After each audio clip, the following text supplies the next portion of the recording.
This was it, the ultimate mission. For over a decade I've been exploring some of the most astonishing abandoned places on Earth. But this was one that topped my bucket list. A dream long in the making, finally within reach. To make it happen, I knew there was only one person I could count on. My best friend Sam. Together we embarked on a once-in-a-lifetime journey to Kazakhstan, setting out to explore the legendary Buran space shuttles. Two space geeks with one goal: to uncover a piece of forgotten Soviet history. The shuttles were hidden deep within the vast deserts of western Kazakhstan, concealed within a Russian-controlled spaceport. The risks were high, but the rewards promised to be unimaginable, or so we thought. What unfolded was something we could have never anticipated.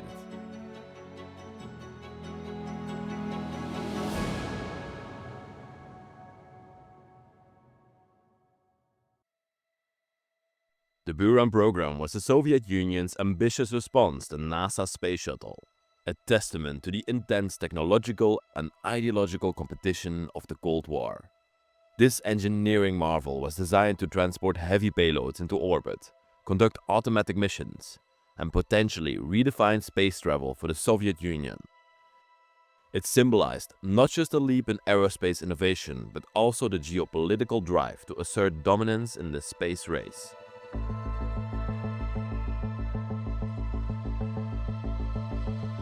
One remarkable aspect of the Buran program was its advanced automation.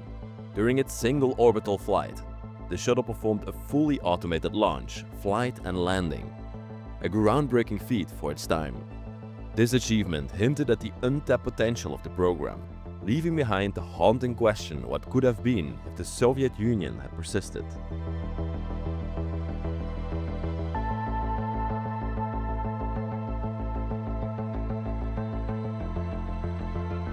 However, despite its monumental ambitions, the program met an untimely end. Only one Buran shuttle ever reached orbit, during an unmanned test flight in 1988. The program was subsequently shelved in the early 1990s as the Soviet Union collapsed and economic realities took place over lofty space exploration goals.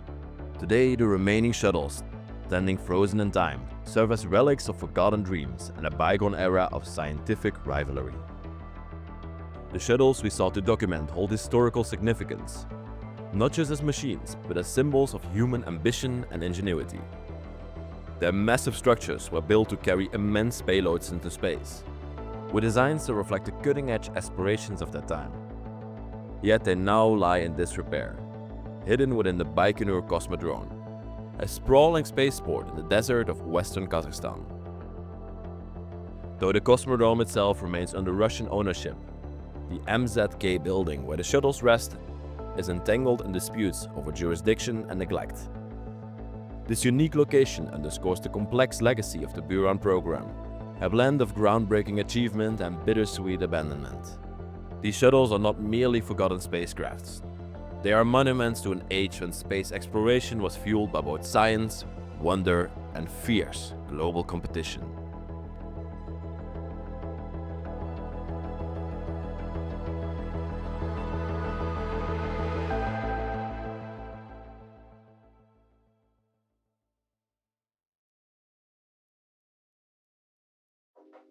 Hello everybody, welcome back to the Bros of Decay and welcome to this very special episode. We are currently right now in Kazakhstan and we are preparing ourselves to go on this adventure through the desert today. It's 30 kilometers deep into the Kazakh desert. Yeah. To even get here we had to travel 3 days. It's crazy. And we have our backpacks ready. This is mine. This is Sam's. All that stuff is gonna stay, and we're gonna be dropped off in a moment, and then the adventure is gonna start. Oh yeah, it will start. These are our lovely beds that we're gonna have to say goodbye to for a couple of days, and the next couple of days will just be a Russian spaceport. Yeah, it's still very surreal. Yeah, I cannot believe we're doing this. A little terrifying. Yeah, very terrifying. But hopefully worth it in the end. This is by far the best documentary we have created this year, and for this special occasion, Sam has created limited edition merch that you can buy on the Bros of Decay website. Check it out, it's absolutely incredible. This is a shirt with the schematics of the Buran space shuttles. Go to brosofdk.com and enjoy this documentary.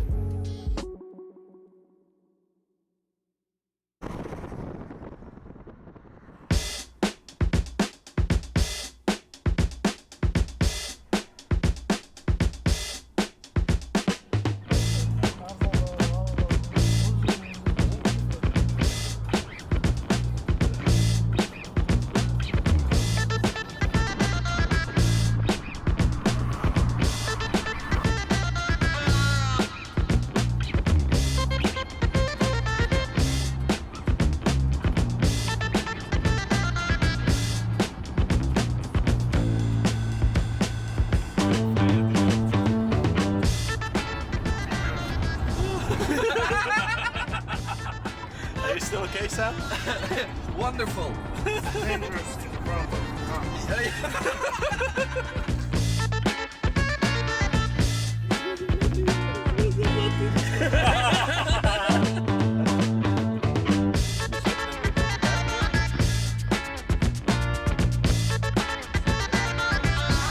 Okay. We've just looked on the map, and from this corner, Wait a second, I have to do you see it? Yes. From this corner to this corner, Yeah. it's about the same distance that we should walk. We are not even halfway yet, and we're already driving for 5 minutes. It's gonna So we'll be walking for a literal day. Yes, roughly. At which speed we are driving? Are you still confident in the plan? Yeah. Yeah? Yes. This man has done it before. Yeah. Like roughly, almost. We don't do a good end. Not with a good end. No. You got caught by the Russians. That's where the walk begins. Yes, we're almost there. Yes, blue. That is where the road goes into the desert. So we should get this road. I think so, yes, we're here. And if we follow this road, there it is. Oh damn. It's a lot of desert out there. A lot of desert. Oh, Yes, this is the slope. my stress level is pretty high. Yeah.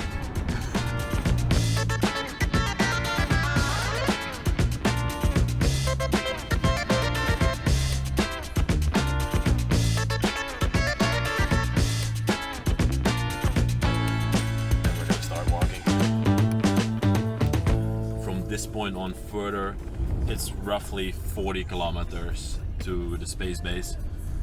It's gonna be a crazy walk. We're only gonna arrive at midnight, and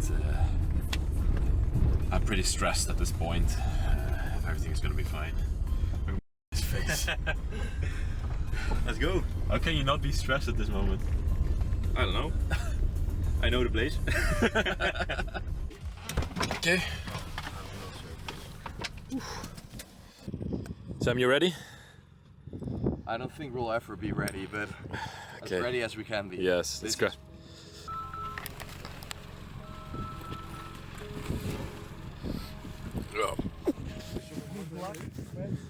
Thank you, man. All right. Thank you so much for everything.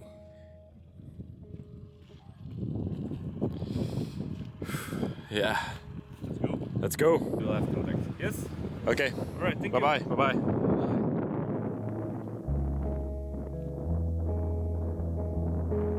Temperature right now in the desert is quite okay.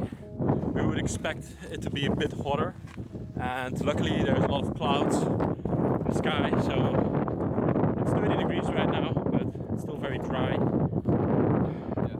How are we all doing?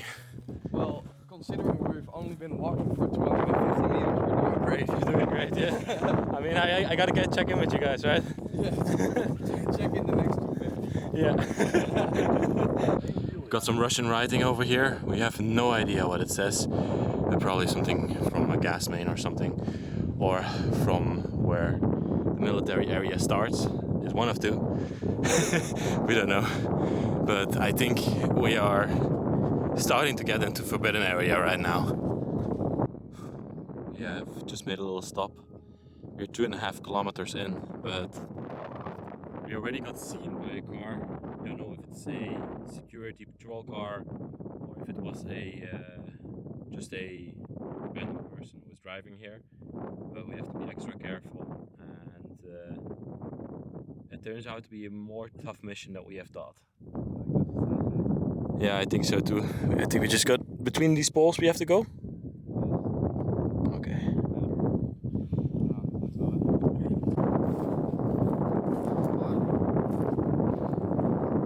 There's a bunch of wild horses here on the road. Or yeah, we're actually not on the road anymore.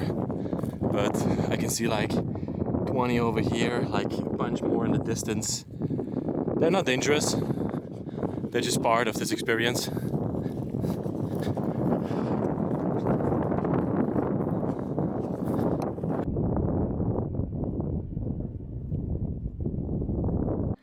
Seven kilometers in right now. We're all feeling very hot. The sun is burning. I mean, this is terrible, terrible idea to go in the summer. We're gonna make it. It's a couple more hours until sunset. It's about 2 more hours. And then it should cool down like at least until 20 degrees. But we still have 27 kilometers to go, roughly. Yeah, something like that. Crazy to think about. What the hell are we doing? Sam, you're pretty well dressed. Yeah. I don't see you. Damn, okay. I'll check in with you guys later. Our second big stop. We are now 12 kilometers in, but it's much harder than we anticipated. We have already been traveling through the desert for 3.5 hours right now, and we're barely 1/3 of the way. And yeah, it's gonna be very tight making it before sunset. Guys, how are you feeling? Well, feet are hurting. We're going through water pretty rapidly. Yeah. But I mean, the sun is going down, and that really was the hardest part. Yeah, I think once the sun is down now, we're gonna be much faster as well. Yeah. We're at some sort of a Soviet bunker. Don't know what it is exactly, but it's a nice resting place. Just gonna rest a little bit until the sun is set.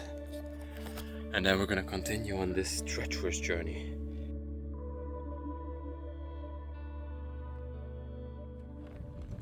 So guys, about halfway in right now.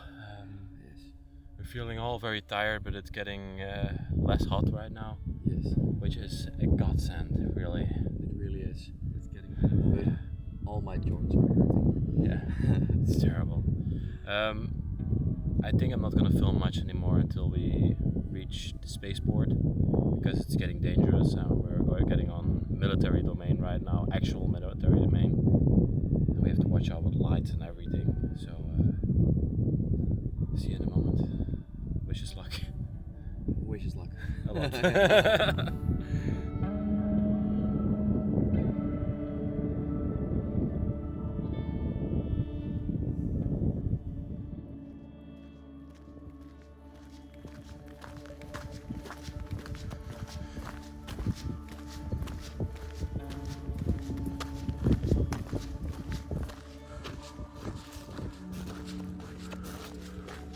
That's insane. Okay, let's see if we can find a way in. The sun is already rising. Everybody's broken. Sam can barely walk anymore.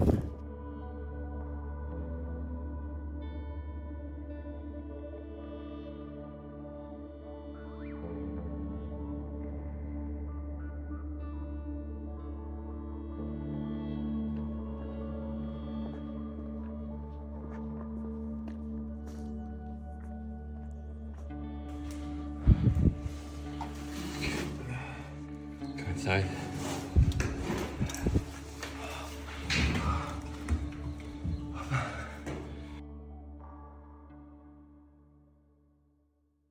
So everybody, there we are. Welcome back to the Bros with Decay. I'm Leslie, behind the camera Sam.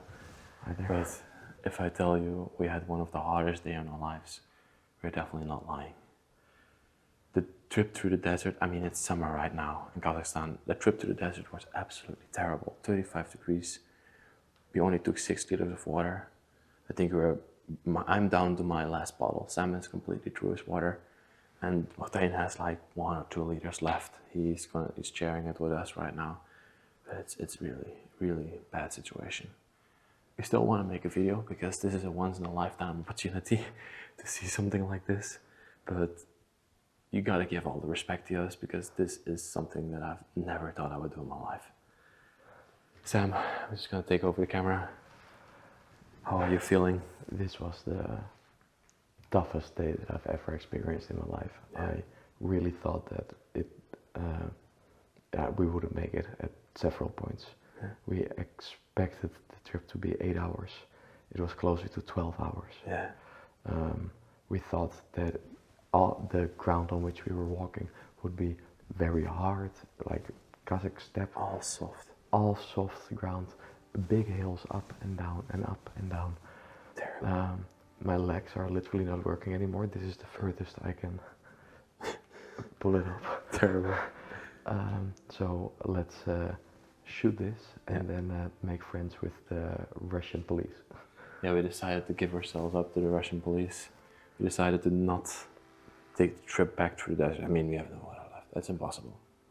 And this over here is where we slept yesterday.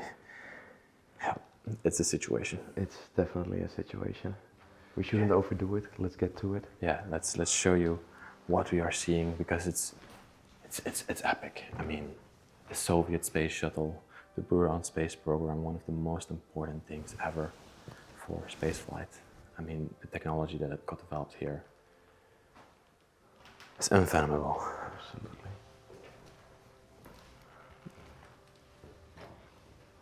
Check out this. This is the most unbeatable view that you will ever get. So when I first saw this, I had no words. I still have no words. We haven't been able to go down to the lower level because the security constantly enters over through that door. Now it has been calm for half an hour, but like for the last 4 hours, somebody was constantly walking around this room with a flashlight, looking if there was somebody. It's frightening. It's very frightening. Okay, let's make our way slowly because we want to now first go to the top floor and then look down on the space shuttles. I think that's an epic view.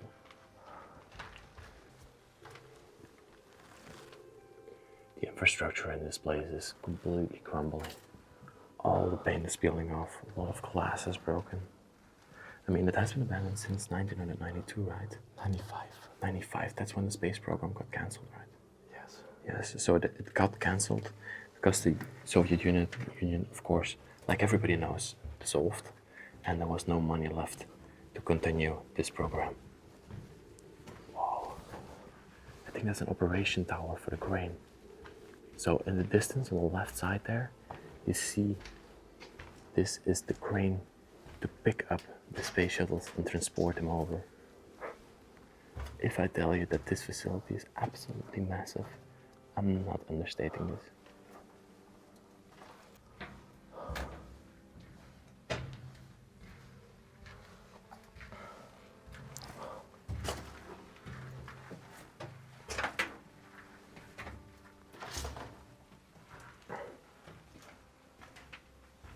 See, this would connect to the space shuttle, probably so that astronauts could enter into the space shuttle from there. Sort of an entrance way.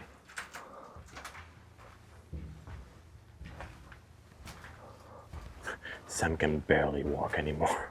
Oh my god. It's so bad.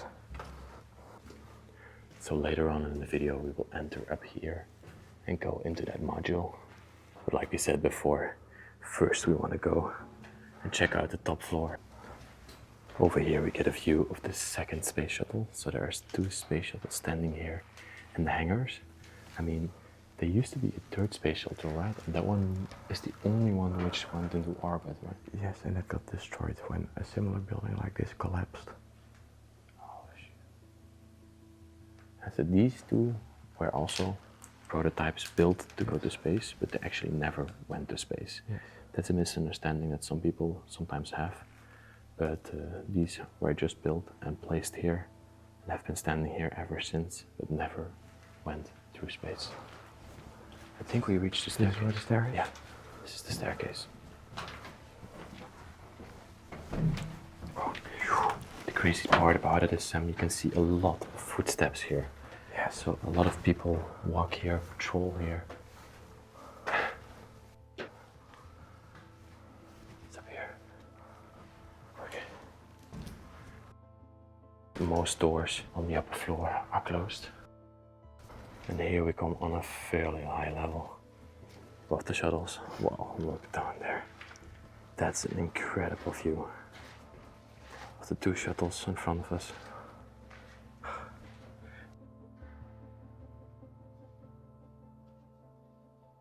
And here we can also see that crane arm that I was telling you before that would pick up the shuttles. Oh, look at the infrastructure in here. It's insane. Look at these cranes. Yeah. The operator cockpits. I think they're rated to 400 tons, Sam. Yes. Oh my god. This was some serious engineering that went on over here. But I'm also fascinated by these outer doors. You cannot fathom it on video, but they are incredibly tall. Like, I think at least 50 meters high. Absolutely. 150 feet. My gosh. Should we go a little bit that way? Oh my god. This is where I was longing for. This view of the shuttles right behind each other in the hall here. Absolutely love it.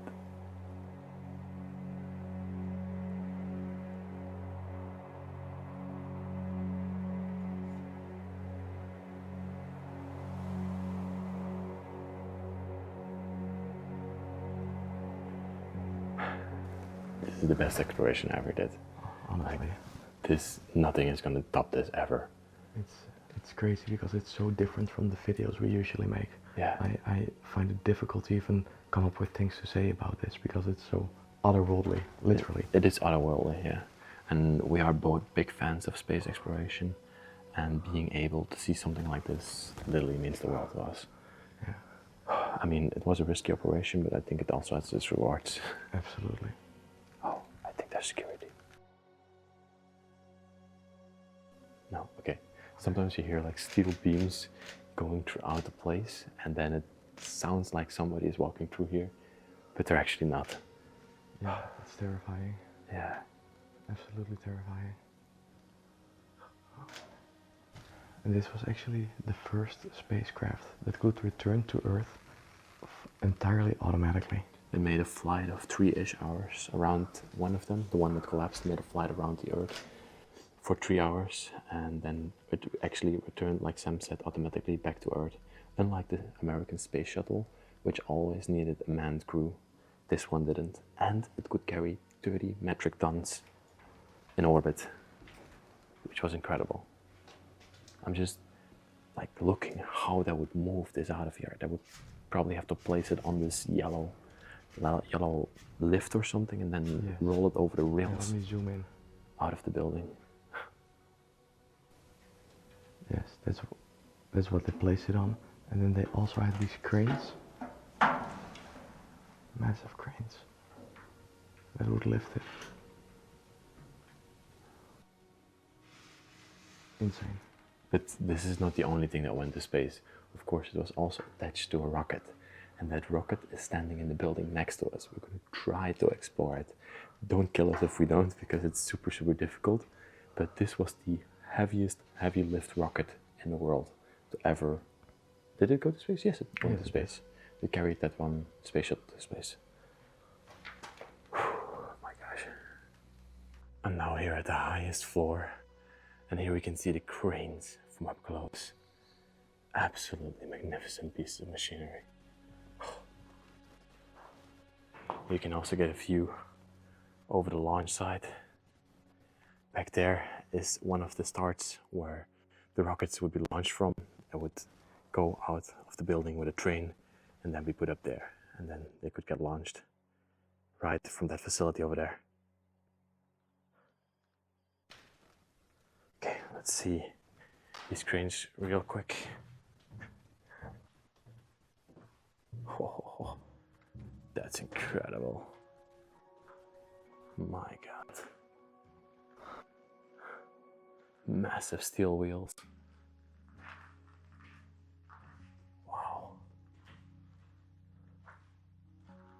absolutely magnificent.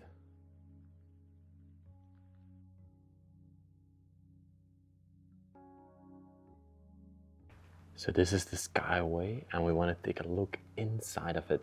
It's similar to an aircraft, and we believe that the astronauts would also go on the space shuttle inside here.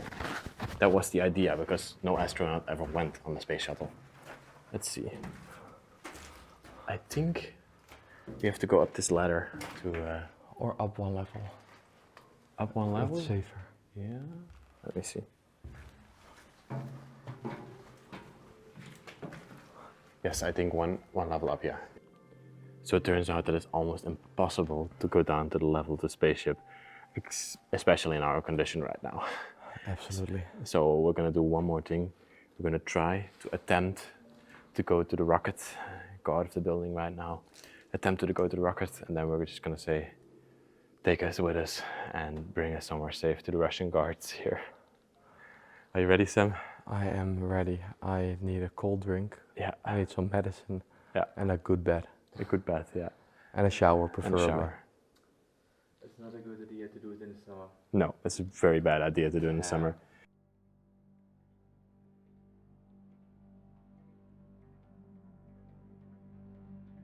Unbeatable.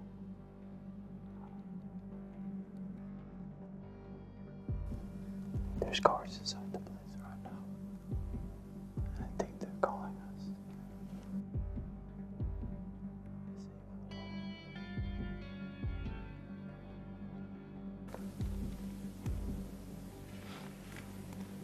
Oh my god, this place is so scary.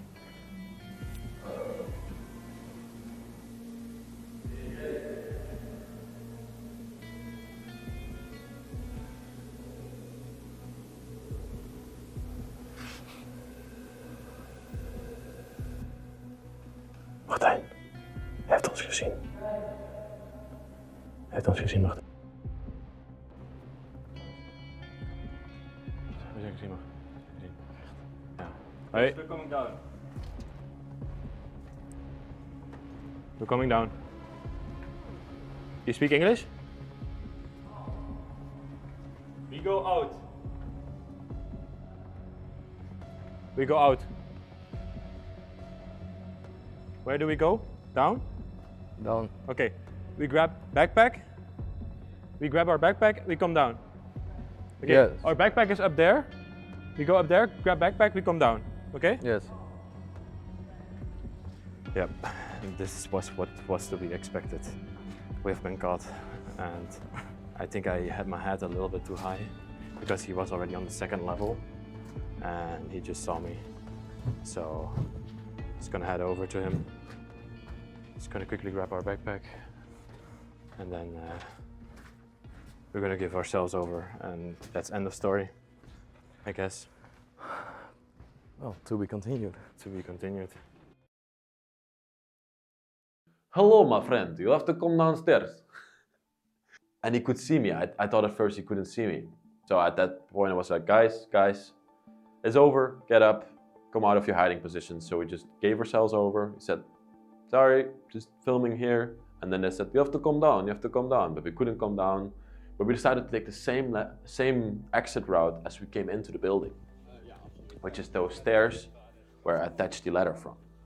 But Sam was so broken at this point that he could not get down those stairs anymore. I could never make the jump down without maybe breaking something because my legs weren't able to support me anymore.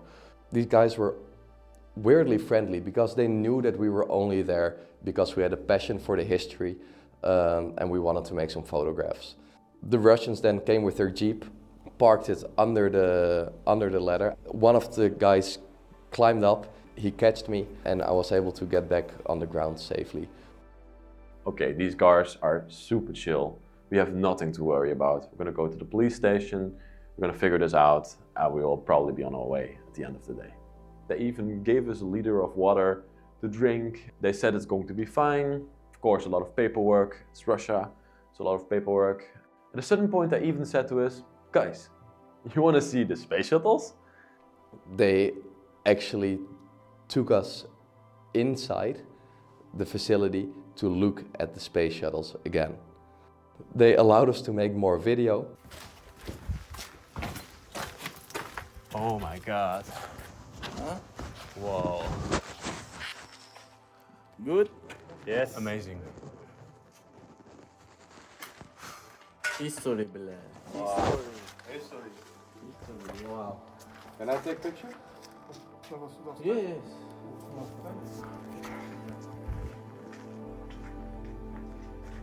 No idea. We love rockets. Wow, that's incredible.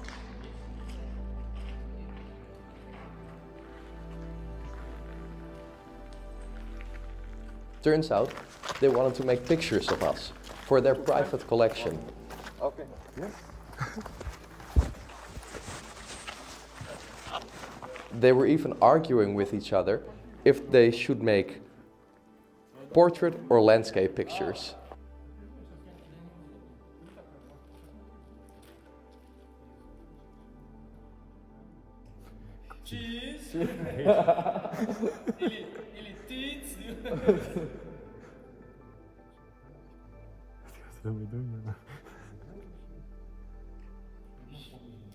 Top? Okay. Thank you, guys. Thank you. Thank you. And it was an absolutely beautiful experience, to be honest. So yeah, then after 5 minutes, they took us back outside of the building and they said, now we're going to bring you to the police station. So they said to us, okay, it's going to be fine. They translated a little bit for us. They took our phones, except for Sam's phone, and we went to the police station, which was a very bumpy ride in this very old Russian car where everything was broken. It was quite the experience. And we drove out of the military base. We drove past all the checkpoints. We went into the city of Baikonur, where you normally need a visa for to get even in there as a foreigner. And then we were driven to the police station. And they took us inside into some sort of a questioning room. But from our experience that our friend had from 2 years ago, we knew it was just going to be some questions and a small fine, and then we would go. This turned out to be very, very different. Something I clearly forgot to mention beforehand is that Sam had a wound on his leg from a previous trip in Sweden. He got a tick bite, and we think it turned out to be Lyme. A big bright red ring around the tick bite, and I knew it was bad. They immediately loaded me up into a police van to the hospital, and then they insisted on putting a random syringe in me, filled with liquid, like a lot of medicine in there. I don't know what it is. So I said, I deny that you do this to me. I do not give any permission. I just need antibiotic tablets. Luckily, I had my phone with me so I could translate that. Then they were all very annoyed because the only reason why they took me to the hospital, it turns out, was to give me that syringe. I still don't know what was in there. And Sam was gone for hours. And I checked all our cameras. I didn't film with my main camera, I filmed with my phone, and I was able to hide the footage. But on my friends' phones, they did delete a lot of footage. This police station was one of the most bureaucratic things I've ever seen. They wrote down everything from my passport, and then they also wanted to hear verbally from me again and write down what I was saying, which was absolute gibberish what we were saying. But I think we filled out like 20 forms, talked to 10 different people, had photos taken, fingerprints taken, and across the room, in the corner of my eye, there were cells. They had clear windows. I could see them. Very, very scary experience. The only thing I had in my mind at that point is, I'm happy that I don't have to go sit in those cells. I looked at my friend's face, because Sam was still gone, and he seemed to be pretty chill, but he already went through this experience. The only thing that he was a bit worried about is that he had already been caught before. Suddenly, Sam came back from the hospital, and we were rejoined as a group together. At this point, I think we were sitting there for around 3 to 4 hours, and suddenly we were called outside. There was a woman that came, and she was a translator. She explained the situation a little bit. Then she continued with one of the guards to again ask us all the questions that already had been asked to us previously. We thought, okay, bureaucratic, we have to just go through it, and then we will be free in a second. After having a talk with this woman, they took us back into the police station. Back into this room, but I could feel pretty fast after going back into that room that the mood started to switch. A big guy came walking in. I believe he was like easily a head taller than me. They were all calling him Inspector. Everything went south as soon as he started shouting to the other guys, protocol, protocol. Leslie was ordered to take everything off, put his shoelaces inside of a bag. Leslie was suddenly taken away to a cell on his own. I begged, but they said, no, protocol is protocol. You're going to prison. We didn't know for how long. We didn't know what was going to happen. We didn't know why. I was patted down and then brought to a prison cell. A cell alone. So I lay down on this bench, crouched up towards the wall, just laying there crying, thinking what was going to happen with me, how long I was going to be in this Russian prison cell. I cried my heart out in that cell. And I heard the door. I was like, oh, yes, there's Sam and our friend. And I see a guy coming inside. Ripped pants, ripped everything. And he came into the room and he was standing there looking over me. I was like laying there like, whoa, what do you want? Then he luckily went to his own corner. It's terrible. And this made me even feel worse at this point. I thought I was never going to get out of the cell anymore. The inspector came back. We also needed to go to the cell. We found out that Leslie was in there. The cell is unlike anything that you see in the West. It's actually the reason why we're here today in this setting, because the walls looked exactly like this. The stench, it could only be described as rotting flesh. The walls were covered in feces and the beds were just lacquered wooden planks. Honestly, I was glad I could lay down already. We were so filthy already. At some point you just give up. You adapt to the situation and you know what's going to happen.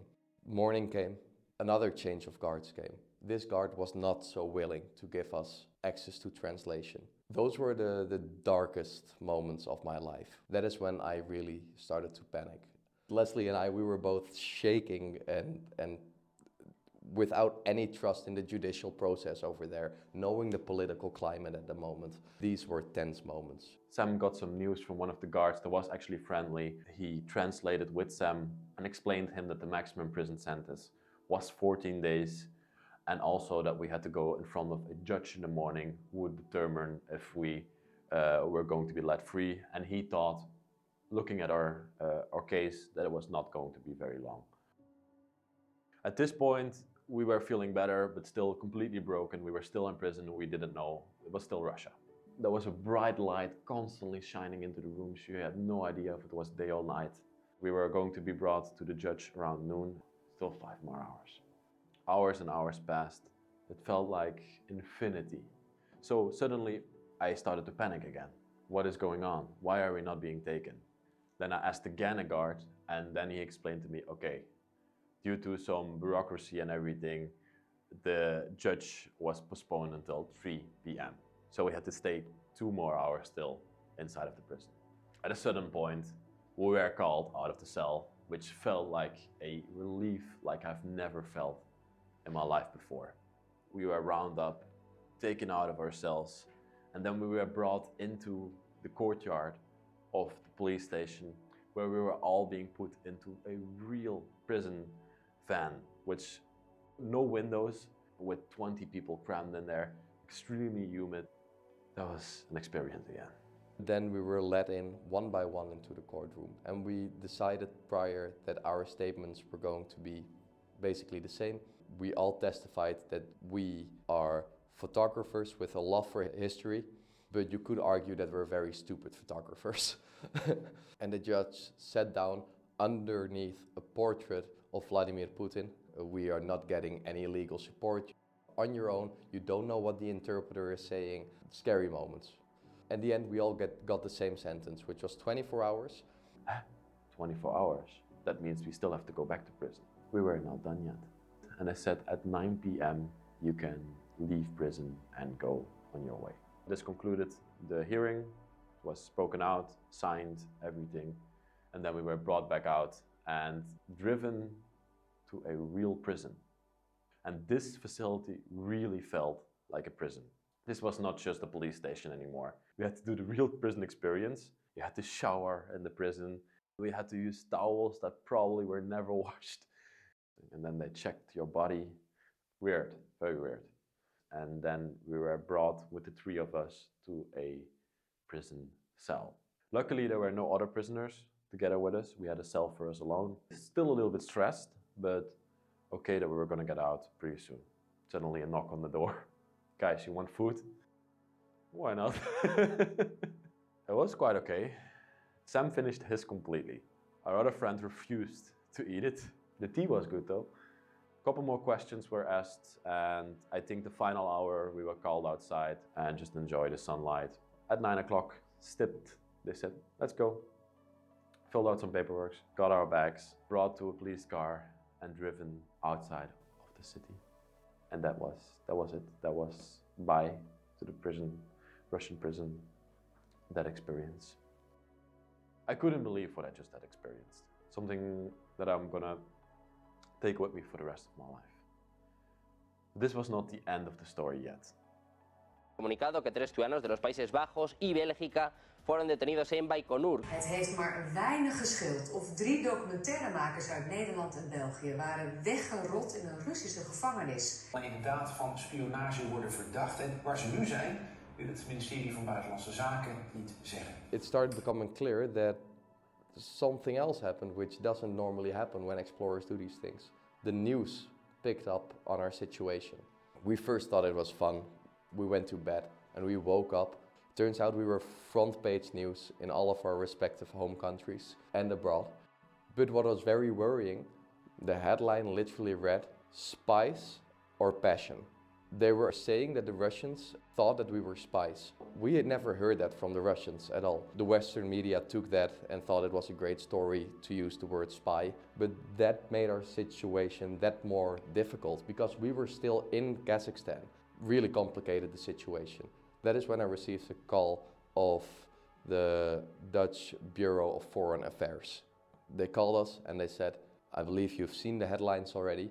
Our advice is to immediately leave Kazakhstan. Make haste and keep us posted every step of the way. I grabbed my phone, booked the flight to Turkey immediately. We're on the bus. Finally back. Next step. Next step, yes. Just Almaty.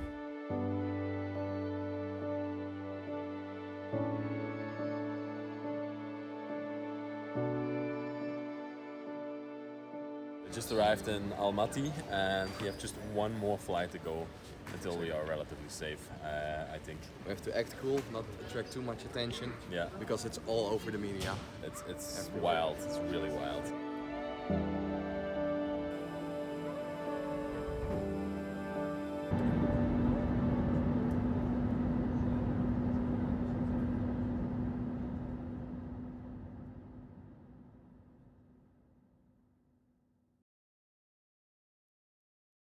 Long story short, everything went well. For me, the passport control took longer than expected, which was terrifying, but we made it. And only after we left Turkish airspace, I felt relief. Bizarre, surreal, scary, filthy, beautiful, horrific, hard. It was the most intense set of emotions that I've ever experienced in my entire life. It's something that I'll never forget and also something that I'll never do again. I even think that the explorations that I would want to do for myself in the future will be more along the legal planes of because exploring sometimes is a little bit on the edge of legality. It's time to settle down a little bit. At least that's what my fiance says. In general, I'm a pretty happy person throughout my life. I've never really felt what trauma or depression is like. And the weeks after I came back home, I felt empty and lifeless. I had no purpose anymore. Really couldn't get out of bed anymore. It took me weeks to get over this. And sometimes when I'm in a certain setting or with a certain smell, I still have this sort of experience from Kazakhstan coming back in my head, especially the prison that I was in, especially the time I was laying there alone.